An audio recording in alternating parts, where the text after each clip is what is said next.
have some folks joining us today from Middle West Distillery. Before we get started, I ask you all to please mute your videos or your phones if you can, please. And also, they've asked me to let you know that if you want to put questions in the chat box as they're speaking, that helps them kind of drive the direction of the conversation. So please use the chat area to ask questions as they're describing.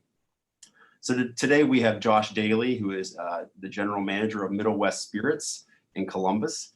He's been with them since 2010. And we have Amy Mesh, who is joined in 2017 as the private label distilling partnerships manager. I met Amy in the spring of this year when myself and a few others went to Columbus to explore some of the distilleries down there. And actually she gave us a tour of the facility. And those are some of the images that you actually saw as the meeting was getting started, some of the stills and mash tuns and other things that they have down there. So quite the setup. And so I'm not going to take any more from them. I'm really glad to have them with us. They're going to give us a brief kind of overview of Middle West Distillery. And then we're going to have some feedback from a few of the tasters that were able to sample some of their products this week. So with no more ado, Amy and Josh, you want to take over for us? Sure. Thanks, Kurt. Thanks for being here. Yeah, thanks for having us. Yeah, thank you for everybody, and look forward to kind of jumping in. So a little bit of history about Middle West. 2010 is when we sold our first bottle. We are Ohio's first commercial micro distillery since Prohibition. Give you an idea of how our category has grown over the years. When we started Middle West, we were the 56th distillery in the United States. And that was back in 2010. Now there's over 2,500. So as you know, it's really kind of exploded literally in our industry, and you're starting to see a lot more craft and small batch distillate out in the market, whether it be vodka, bourbons, or whiskeys. Middle West has always been really rooted on the whiskey side. So that's something that over the past couple of years we've really been able to invest in and start laying up a lot more stock. So our dark spirits will get a little bit older. But when we first started, we started with vodka for multiple reasons. Vodka, you don't have to age it. So it allows us as a small business to actually get juice in a bottle and then get it out to market and then start growing our line and our extension of brands there. When we first started, Middle West Spirits was the parent company, and OYO was the name of our brand. 2 years ago, we kind of split that off, and now we have all of our clear goods are OYO, and all of our dark goods are going to be Middle West Spirits, and we also have a line extension on gins. One thing that we wanted to do, and here's a bottle of stone fruit that you guys will be tasting here in a little while, the name OYO. It's actually the original name for Ohio. It's an Iroquois Indian reference for the Ohio River Valley. It means beautiful river. When the French came in, took away from the Iroquois, they translated Oyo, Hio, Ohio, Io. When the English came in, took away from the French, they added the H and the I and it became Ohio. So for us, it was really important to understand where we get our ingredients from. Fostoria, Ohio is where we source all of our soft red winter wheat.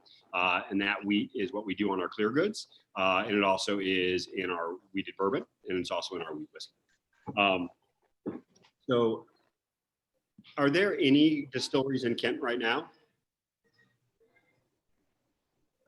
There are not. We have several breweries, and we have a meadery that's just down the road that will be speaking next week. But there are no known yet distilleries in Kent. Oh, very good. So one thing with Middle West that sets us apart is we really want to understand and find the best ingredients. And, you know, Ohio has such a plethora of good agriculture that we knew that we would be able to source a lot from Ohio. So we produce, we originally mash, ferment, and distill all of our own products. When we first started off, the stills that you saw when the meeting was getting ready to be set up, those are very different than the ones we started on. When we first started the project, we had a 250-gallon pot column combination. It was actually the first one of its kind in North America from Kota.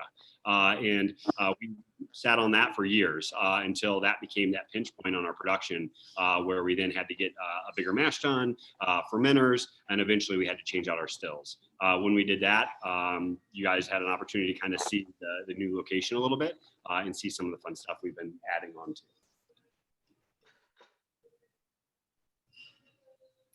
So Kurt, you had asked that maybe we speak a little bit about how we pivoted to hand sanitizer for COVID relief. So we were going to talk a little bit about that. It was end of March, beginning of April, and quick pivot over to getting hand sanitizer into bottle and out to the people who needed it. First started locally, and we're able to donate the first, I believe, 75,000 or so bottles to EMS, local shelters, nonprofit organizations. So it was really nice to be able to do that and provide the sanitizer to those who needed it most.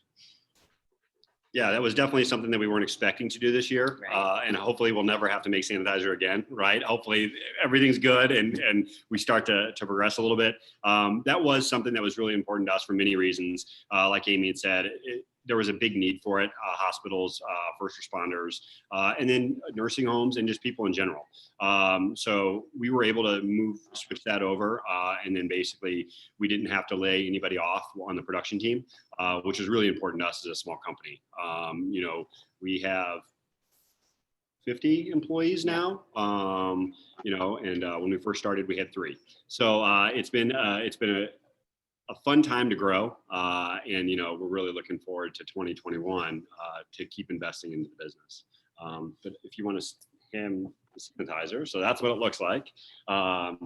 It is still available online if anybody is in need of it. We do have some available along with some of our other packaged goods. So I didn't know how much you wanted us to talk about production, but we could also jump into that and talk about bringing these grains in, breaking them down, converting those starches over into sugar to make basically a distiller's beer.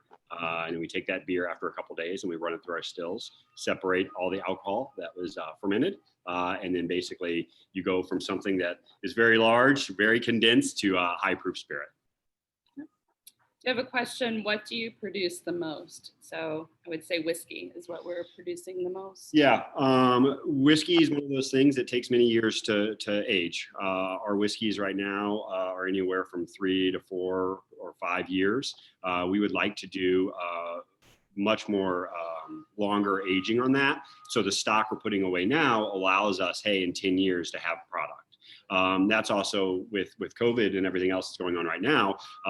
Nobody's really going to care in 10 years why there's a shortage of whiskey if we stop producing, right? So it's just as important to us today to start putting barrels back. We do make a lot of vodka and gin, but I think at the heart of it, we really enjoy our dark goods, our whiskeys. Another question from Jim. Do vodkas differ in taste and what influences it? So I think it's a good segue into talking specifically about vodka and then more specifically about the stone fruit, because I know that's what you guys are tasting, some of you. Yeah. So vodka traditionally is odorless, colorless, and flavorless. That's the federal definition that's the definition of federal government. So a lot of vodkas you have access to they don't taste like anything, right? Or they may be a little sharp or a little hint of alcohol on there, but they're really made to be blended, mixed in with something else, right? You're not really wanting to taste it. You're wanting that modifier, the juice to really come through. When you go outside the United States, vodkas are celebrated for the way they taste.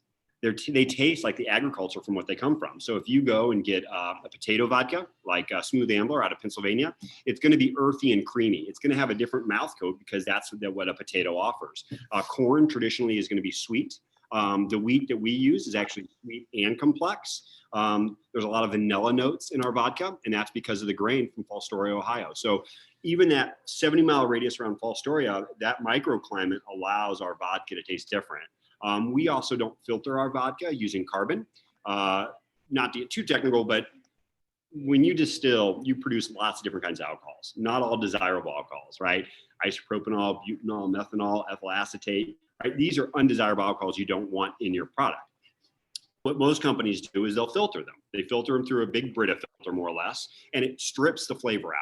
Those alcohols are still in there, very small doses, they're not going to hurt you, but they're undesirable. They don't taste very good, so that's why you have to filter.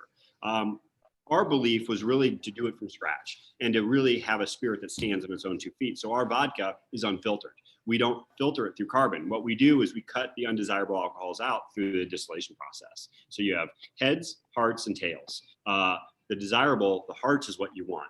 The undesirables are your heads and your tails, and we cut those off so we don't have to have them in our product, and that also allows us not to have to filter. So a little bit more expensive, but at the end of the day, it allows us to be different, right? Why would anybody care about our vodka if it tasted like everybody else's, right? Why would that be a purchase driver for folks? So, and it really showcases Ohio. Yep.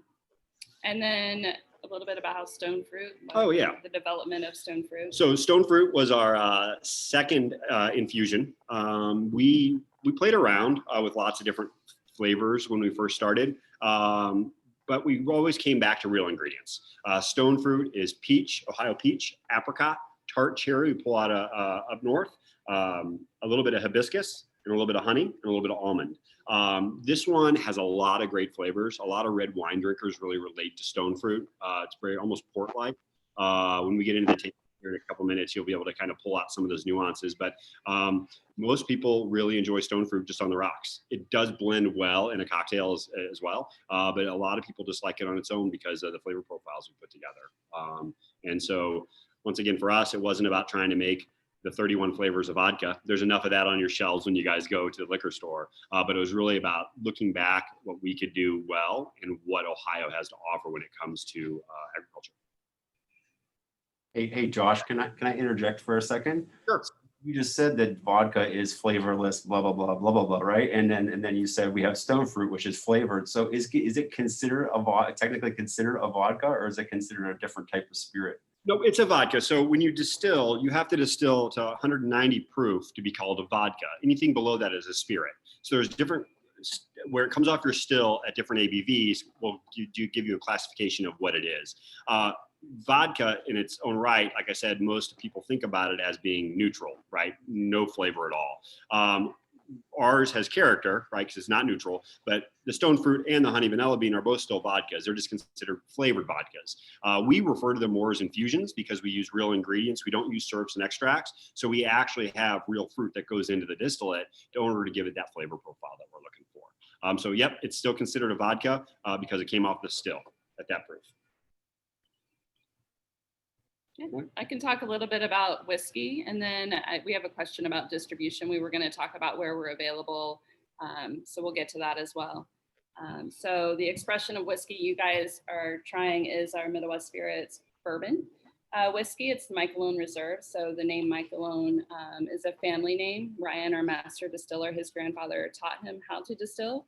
So that is the name that's on the label.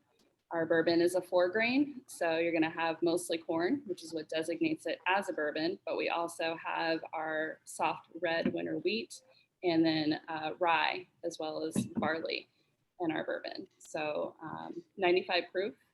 I like to drink mine neat or maybe with 1 ice cube, but it also makes a really great old fashioned. So yeah, I know some of you have tried it. Does anyone have any specific questions about the bourbon?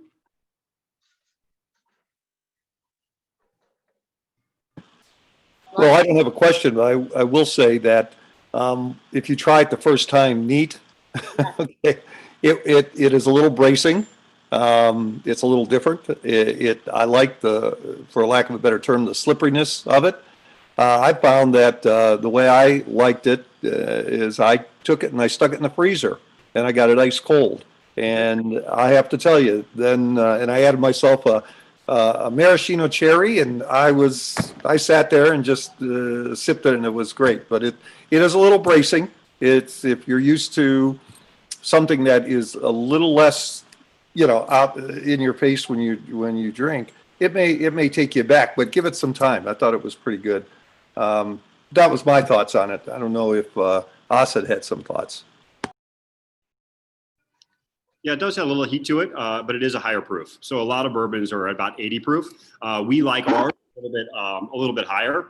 You can always take your spirits down. You at home, you can't take them up. So that's how we like it. So if it is a little bit much, sometimes adding an ice cube, or like you did, put it in the freezer. That helps soften that a little bit, and it can help bring you down. Also, too, whenever you're tasting a high proof spirit, that first sip is always going to be kind of a wake up call to your taste buds, and then you give it a minute, and then that second sip is when you can really start to just understand the flavor profiles of what you're drinking.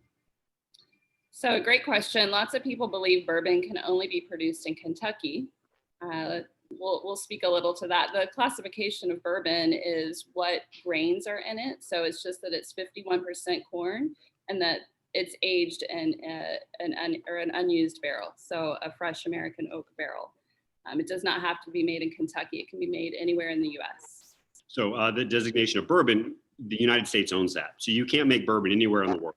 Anywhere else, right? It's only for us. That being said, Scotch is very similar, right? Scotch can only be made in Scotland. So we could make a single malt, we just couldn't call it a Scotch. Same thing with Irish, and same thing with Canadian. They have a very different classification of what you can do and can't do up there. Another question, I believe you have to age bourbon for 7 years to be considered bourbon. Do you use the barrels afterwards for other liquors?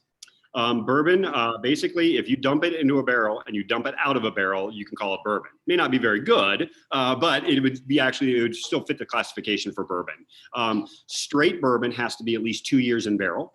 And then, not to go down a rabbit hole, but if it's over 4 years, you do not need to have an age statement on it.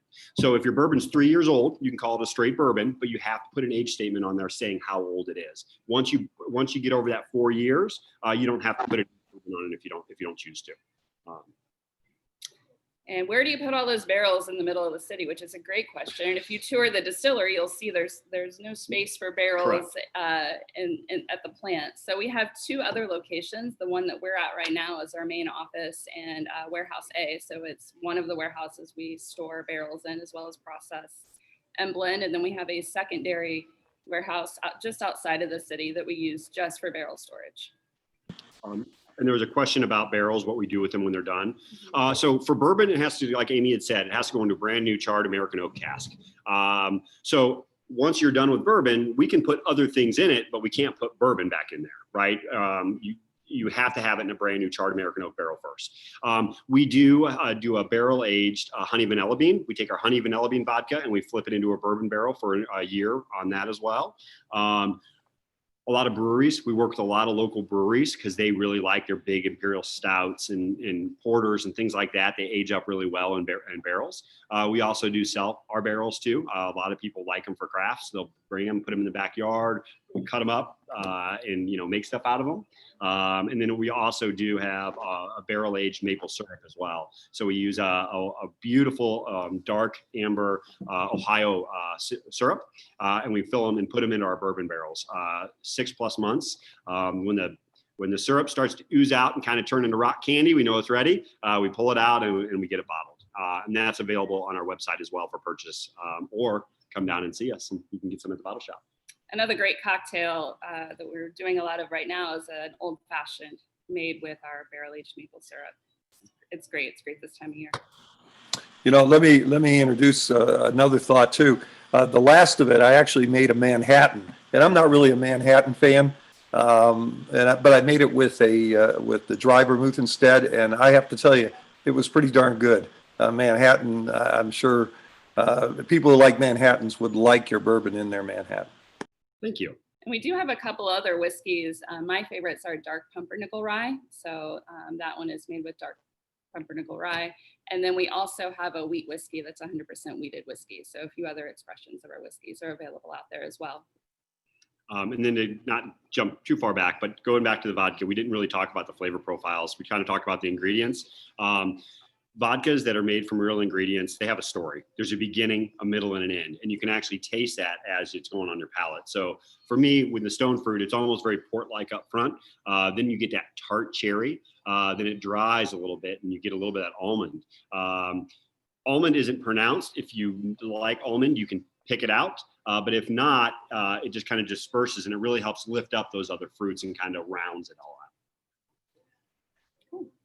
I think this is Asad. I wanted to mention Roger had pointed out, but also in the vodka, I tried both the bourbon and the the vodka, and I'm much more of a bourbon fan, and not as an educated one, but an enthusiast.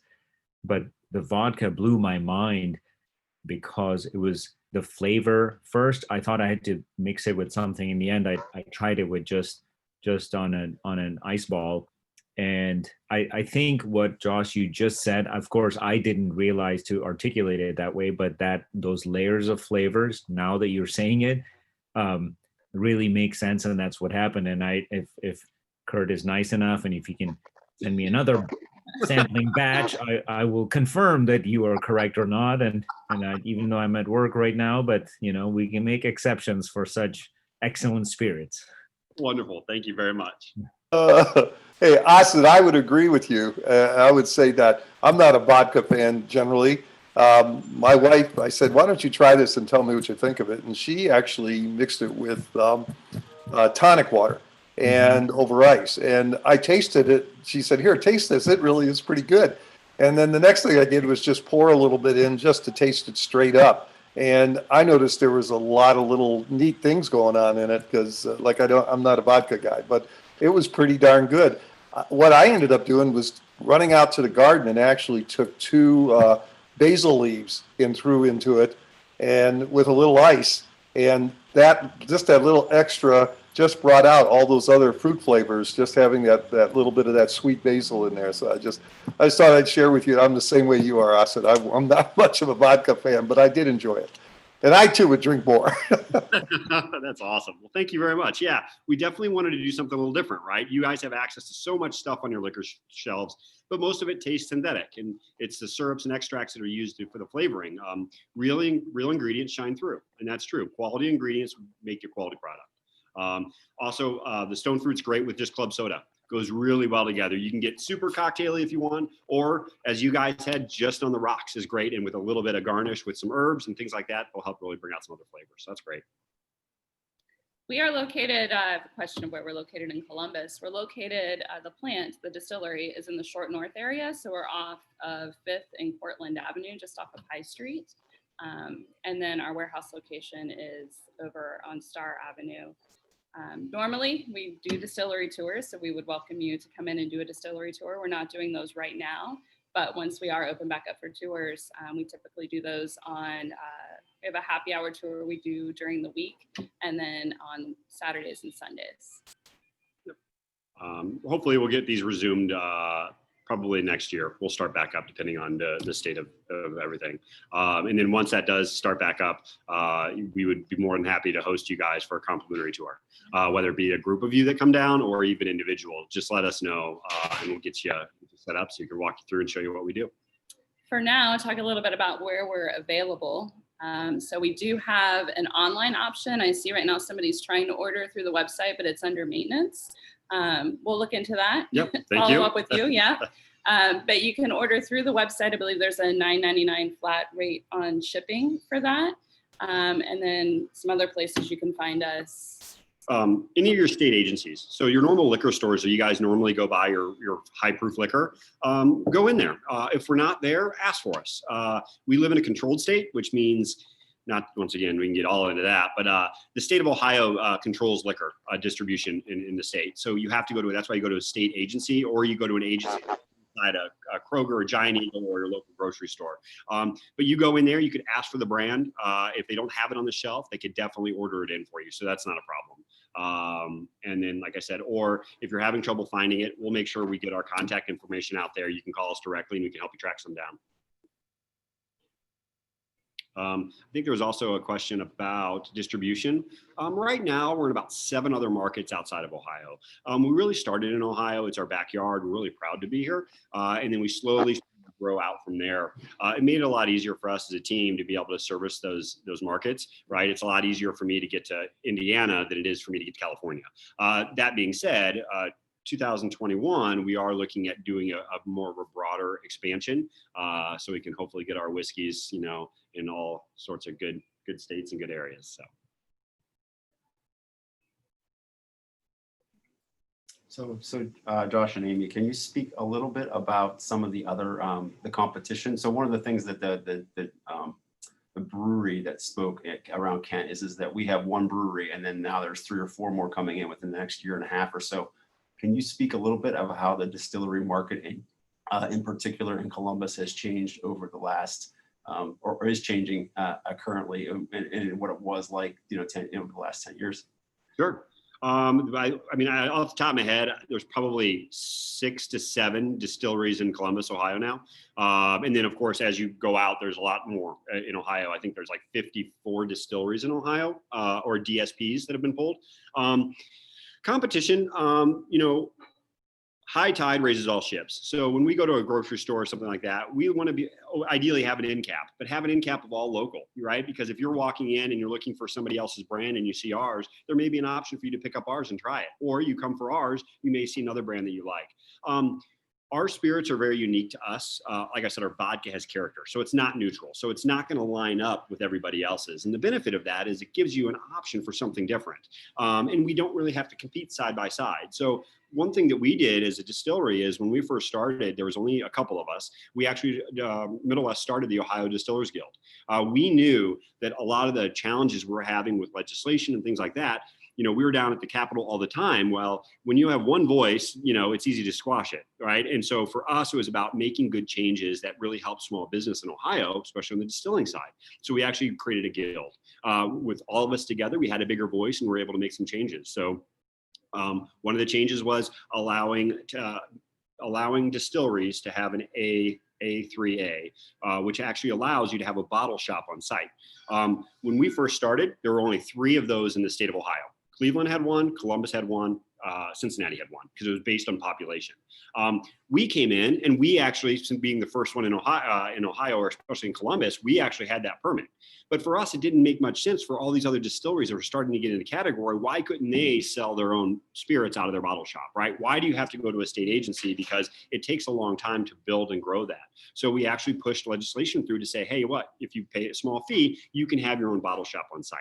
And that really helps our industry grow all together. So, and flavor profiles are very different. Gins taste different depending on who makes them or where they come from. And so I wouldn't really say competition as much as I say we sit side by side and just offer a different flavor profile depending on what you're looking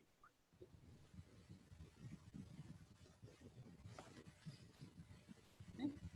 Any other questions out there? Said they're going to be a rowdy group when they visit. That's what we like to see and hear. If it's post-COVID and it's the first adventure we get to go on, it will definitely be very, very rowdy. I did want to have, so Roger did speak a little bit. Asa got to speak a little bit. I wanted Dave Myers to have a chance to chime in on his take, and I want to give my take on this tasting because I have a few thoughts as well. Okay. Dave, are you on? Yeah, I'm on. I echoing what Roger and Asa already said. I tried both. I really like the Stone Fruit vodka with the club soda. My wife Emily was a big fan of that as well. I only got a sip or two, and she claimed the rest. The straight wheat bourbon has a very distinct flavor. I really like that. A lot of bourbons, especially kind of the big popular ones, just those flavors kind of blend together and are very similar. So I think you could really those diverse flavors with the ingredients you talked about really came out well, just with an ice cube in it.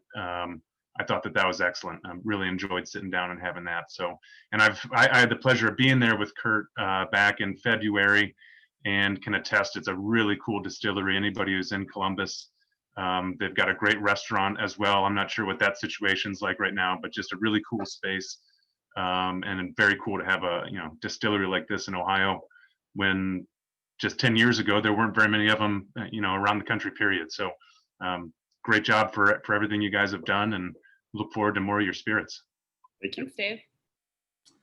Thanks, Dave. Yeah, so I also got to taste this, of course, and I think I have the lion's share of the bottle, so I'm not too upset about that. I will say that the intent originally was to get the bourbon and also to get the rye whiskey, which I'm a big rye whiskey fan, but the Stone Fruit vodka was really unique, and I will say that I try to try bottles of different things off the shelf, and occasionally, especially like the flavored ones, I have it and I still have it. I bought it and I tried it and it's just sitting there. So This will not be one of those. It was very unique, very interesting. And like I said, a port, that's what I think I told these guys when I handed it out. I said, it's almost like a sweet liqueur, and to a certain degree, it was really good. And I agree with the bourbon as well. The bourbon is it hits you in the face a little bit at first, but as you leave it on that ice, it tastes really, really good if it mellows out a little bit with the ice. So I really enjoyed it a lot. Any other questions? We're kind of running out of time here. We can probably field one last question if anybody has anything, and then we're going to get to we always have a responder, so we're going to get to our responder. Does anybody have any other questions? And I'll look into the website and follow up with you so you can let everyone know. Okay. If you guys can hang out for a few minutes afterwards, there might be a few more. Asa, do you want to take it away? Yeah, sure, Kurt. Amy and Josh, we really appreciate your spending the time and talking to us, and we're very happy that Kurt introduced you to this group. We're only a 2-hour drive from here, from Kent, and so we very much look forward to going there. I'm a big fan of bourbon and distillery tours, and have gone down to Kentucky and actually drove right past Columbus. So I think we're gonna definitely make a trip. And I think, as some of the people have commented in the chat group, supporting local in Ohio for us is important, and this is a fantastic way. For better or for worse in this the pandemic and political strife and divisions and stuff, alcohol seems to be a go-to, both to be sad and to celebrate. So I think that hats off to you, and thanks for helping us all out, do both ends of the spectrum. Thank you very much, Asad, and all of our tasters. Looks like it was another great event. Looking forward to getting down to Columbus. I have a cousin who lives down there, who's a big bourbon fan, so I'm sure the next time we go down, we're gonna have to check that out. So we're gonna adjourn the meeting, as Kurt already said, if people want to hang around and ask further questions, but officially we are adjourned.